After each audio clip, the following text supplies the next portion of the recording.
Dan aku pikir memang ada jebakan yang sangat berbahaya pada orang-orang yang sudah ngaji. Yaitu adalah jebakan orang berilmu, fitnah ilmu. Jadi dia merasa bahwa ketika dia sudah ngaji, dia nggak pantas bergaul dengan orang-orang yang masih maksiat. Atau dia merasa lebih tinggi daripada orang-orang. Dia mungkin bilang ini kasihan ya mereka ya segala macam. Itu bagiku bahaya banget. Itu bahaya sih. Kenapa bahaya? Karena itu adalah cikal bakal jadi setan. Cikal bakal jadi iblis kan ya. Nah sebaliknya di dunia sana pun problemnya bukan merasa tinggi tapi merasa rendah. Kayak aku nggak bisa deh gabung di situ. Aku terlalu kotor untuk ikut rombongan pengajian. Kalau ke sana ya demanding deh. Nanti aku harus sholat gimana? Aku kan belum bisa sholat dan jadi malu. Kayak orang udah tua belum bisa ngaji terus malu gabung anak-anak belajar Iqra. Jadi itu ini godanya sama tapi beda level. Satu levelnya adalah jadi sombong, satu levelnya jadi putus asa. Ya betul. Ya itu paling jelas sudah. Jadi memang yang satu godaannya untuk jadi sombong, yang satu jadi kayaknya putus asa. Kita ini ya ujian kita, kalau aku ditanya ya, ujian yang paling besar bagiku bukan dari orang-orang di luar kajian. Oh ya? Justru dari orang-orang di dalam kajian.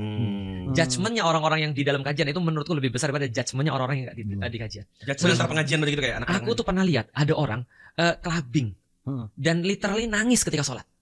Aku tanya kenapa kamu nangis? Dia bilang saya tuh merasa semua orang di ruangan ini lebih soleh daripada saya.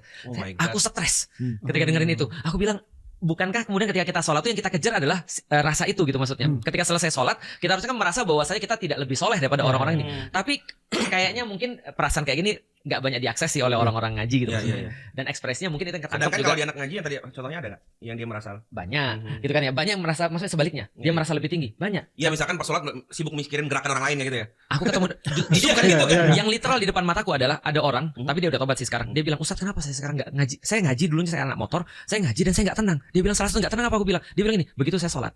Begitu saya ngerti ngaji, dia bilang saya bisa menyebutkan 29 kesalahan imam ketika baca suratul Fatihah. Jadi fokusnya horor. Fokusnya ke orang lain. Jadi lebih mencari kesalahan orang. Judgment ke orang. Itu aku stres dan mungkin ini juga ditangkap oleh teman-teman komika. ngeliat kelakuan orang kayak gitu ya. Jadi harus mereka kritik kan? Iya benar sih. Iya.